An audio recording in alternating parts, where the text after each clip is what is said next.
A new era for boxing on Channel 5 continues. Nathan Gorman faces Thomas Salick for the IBF International Heavyweight Championship, whilst Josh Kelly makes his return.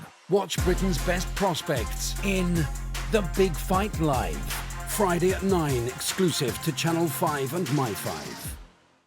This is Andi Purewal of Boxing Social in association with Betfred, and I'm joined by Fabio Wardley over Zoom. Fabio, it's been a while since we last had a catch-up. How are you? How's things?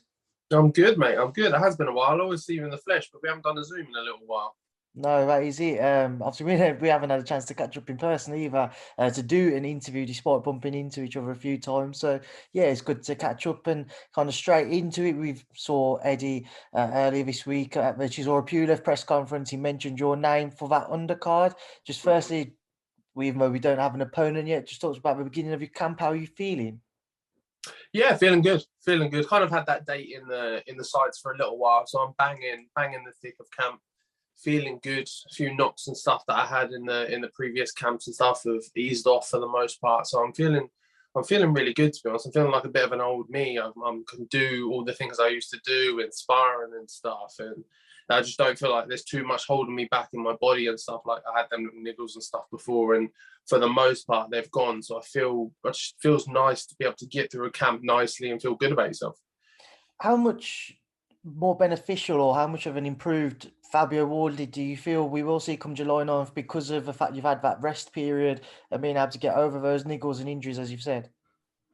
Yeah, I think a good chunk you'll see of improvements, because not only have I been able to kind of work on my body in the sense of looking after it, but that's given me more time to just work on small little fundamentals of my boxing as well. Maybe stuff that doesn't exert the body so much and push you to the edge, but still little key details that will help you in fights and in small moments. So hopefully when I do come have my fight, obviously on the 9th, I can show those little moments through as well.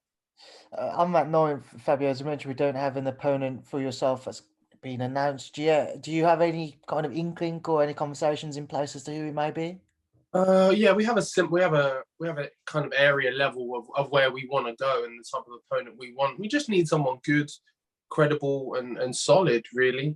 In terms of like specific names, there's a few being banded around, but for the most part, we just need someone that we're going to get the rounds out of, which is something we've been aiming for a while now, and it just hasn't worked out for the last however many fights that I've had where we've said this and kind of had this same conversation as of, oh, I want to get the rounds in, and we haven't been able to get that out of someone as of yet. So hopefully, by the caliber of opponent that we're picking next time around, it should be a near on certain thing that it should go a little bit of time in the ring at least to give me the time under the lights, and not to shake off any ring rust, but just to go through a few of the motions, a few more gears and things. Are there any names you're allowed to share, or is it still kind of very early stages? If I had a hat, it'd be under there, just keep under there. But no, like kind of in the realm of previous kind of world title challengers, big names, some people that have fought before. Don't get me wrong, they're at the latter stages of their career, but good, smart, durable fighters that have been around for a while. So hopefully that's the kind of range that we're looking at. Does Trevor Bryan fall into that? No, I don't know. If he's got a quick turnaround, then maybe we'll throw him in. What did you make of Daniel's performance against him last night? I'll be honest, I haven't watched it through as of yet. I watched a bit of the Sky show, and then I went off to bed as I had training tonight. So I didn't actually spend too much time kind of focused on watching it. I did see that he won, which is credit to him. It's always good to see a Brit win and grab hold of a title. So that's good to see. But I'll have to watch that through today and see how that fared. Just kind of loop back to yourself and Fabio, obviously off camera, who's having a brief chat about kind of that circular from the British Boxing Board of Control that recently went out, and as you mentioned, the board ordering a bout between yourself and Nathan Gorman for your English title. Now, whenever we've spoken, you've done interviews with other outlets, you've mentioned that at some point yourself and Nathan will meet, but it's a bout worthy of challenging for the British title, not necessarily just for English. Disappointed that you haven't had that fight ordered for British, and obviously Joe Joyce still remains the British champion without seeming like he's going to relinquish it anytime soon. Yeah, of course. I think it's obviously the right fight, but just for the wrong belt is the kind of key thing with that. Like I say, like we were saying before, I won my belt and I've defended it already. So in that time as well, Joyce is done the same. He's won his belt, but he hasn't defended it at all. So I don't see why I'm being asked to do mine again in between the time where Joyce hasn't been asked to defend his at all. So that's no major issue. It's something we can work on, or something we can figure out. Like I say, I feel like I've done my thing with the English belt now. I've surpassed that.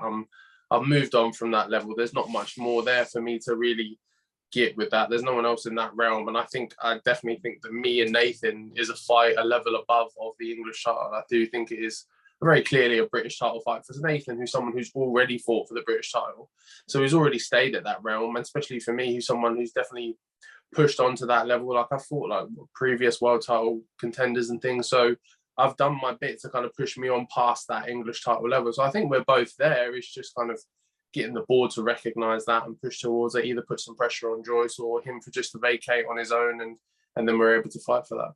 That was going to be my next question, Fabio. How do you go about trying to kind of force the hand almost of the board to realise that you won't necessarily be defending your English? You want to push for that British title, and because Joyce hasn't defended it for so long, it's for you guys the most logical next fight would be yourself and Nathan for that, right, as opposed to the English title.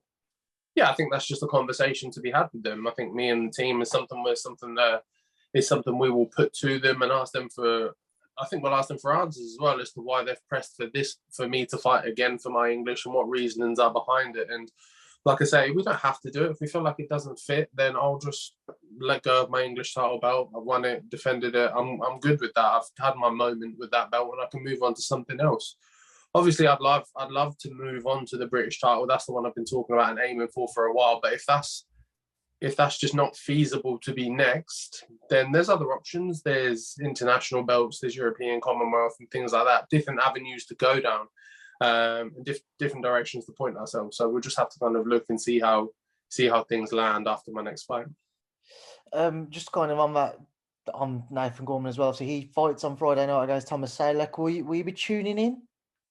Yeah, as long as I'm, I think I should be there to be able to watch it. Not at the show, obviously, but I should be home or something in time to watch it. So if I can catch it, I'll give it a little look. I always like to just keep up to date with the shows and stuff that are going on, whether there's someone I'm interested in terms of potentially boxing or not. So for the most part, I will watch it, but as long as I'm there, so we'll have a look. We'll see how Nathan gets on. Just obviously away from that as well, just get your thoughts on the main event come July 9th, Chisora Pulev 2, not a fight which I'm sure many had envisioned would happen down the line 6 years on from when they first fought. But what's your thoughts on it, Fabio? How do you expect to see that one play out? I think it's a very good fight. I do. I think it's a very good fight. I know there's a little bit of kind of undertone going to it because the first one wasn't very great and it wasn't kind of the barnstormer that maybe you would expect from them to when they get in the ring together. But I think they're at very different stages of their career now. They're at kind of the last little peaks of these last few big fights each. We kind of, to be fair, you say that every time with Chisora and he always comes back with another big one. So you never know when he's going to end. But definitely for Pulev, he's probably at the back end now. He's in his obviously latter years and things. So I think they're all going to just kind of put it all on the line, swing it out and see who comes out on top. Fabio, just get your thoughts on a couple of other things as well. Anthony Joshua, he's recently linked up with Robert Garcia. I just want to get your thoughts on that move. Interesting move. Very interesting. Obviously, Robert's a great trainer, so it's not a bad decision in the slightest. I think it's just kind of, it's a bit left field. I think it was from when he was doing his rounds in America with the trainers that he met and stuff. Obviously, there was that massive buzz of speculation of who he was going to be with next and things. He met a bunch of different trainers, and I can't remember if he actually went to Robert's gym at all and met him. But it just that the Robert Garcia thing never seemed like that was going to be the one. That always seemed like there was maybe 2 or 3 names ahead of that. But it's an interesting matchup, and I think he started off on a good footing already, where he said it's more so about mentality as opposed to actually training him and getting him to box and do this and that. I think he said with him at the moment, he needs to get his head in the right place and maybe some self-belief needs to come back there after a few losses and things. And obviously such a clear win the first time around with Usyk that maybe that's the area you need to focus on most, is that self-belief. So I think he's starting off on a good footing. Obviously away from that one, Dillian Whyte, obviously your manager, What do you expect to see be his next move, Fabio? Have you spoken to him about what he wants to do next? I'm not spoken to him too specifically about what he wants to do next, but like I know him. Like he just wants to fight. It does, like a loss doesn't define him. It doesn't define anyone, to be honest, but especially not him. I think he reached for the stars and didn't grab hold, but that's nothing to be ashamed of. It's nothing to be upset by. Like I say, it's never great to lose, but ultimately he's had a great career and there's a lot going on for him, and there's still a lot of good fights out there for him. Like people always talk about like the Wilder fight, and then potentially depending on how AJ Usyk goes, I think that AJ Dylan White fight will always be entertaining, whether there's a belt on the line or not. I think that kind of local British kind of grudge match will always be a big one. So there's always a lot of options for him. I'd probably expect to see him out in the next kind of 3 months or so in a decent fight, and just one to kind of not get back into things, but just get back into the swing of things, get stuck into something, and then early next year get into another big one. What do you make of a potential Deontay Wilder fight, Fabio? Because that's a name which has certainly been bandied about with Dillian since Deontay confirmed he'd be returning to the sport soon. Yeah, I think say they both have a fight before the end of the year. I think that's a kind of ideal primary fight to have next year for kind of maybe March, April time, something like that. But say they both kind of shake off a little bit of rust before the end of the year, get a good run out each, and then go at each other early next year. I think that's a great fight. Everyone will be buzzing about that. And final one, Fabio, just get your thoughts on is the week before July 9th, we have another big heavyweight fight up in Manchester, though. Hughie Fury and Michael Hunter. What is your take? Good fight. It's a real good fight.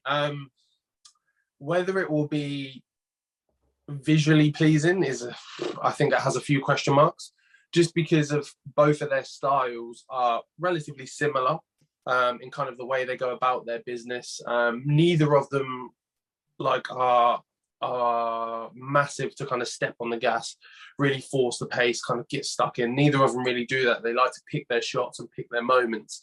So maybe there's the potential for them to cancel each other out and it just become a bit of a boxing purist fight that someone would enjoy, not so much maybe a casual where they just get stuck at each other and really get into. But on paper, a very good fight. Who do you lean towards? Probably at this stage of both their careers, I would lean towards Hughie at the moment. I think maybe a couple of years ago or a year or two ago, I'd lean towards Hunter. But at the moment, I think I definitely lean towards Hughie, but not by much. Right, Fabio, we will leave that there now, and I'll leave you to enjoy the rest of your day. It's been a pleasure to catch up with you, mate, and I'll speak to you again soon. Thank you for speaking to me. No worries. Catch you soon.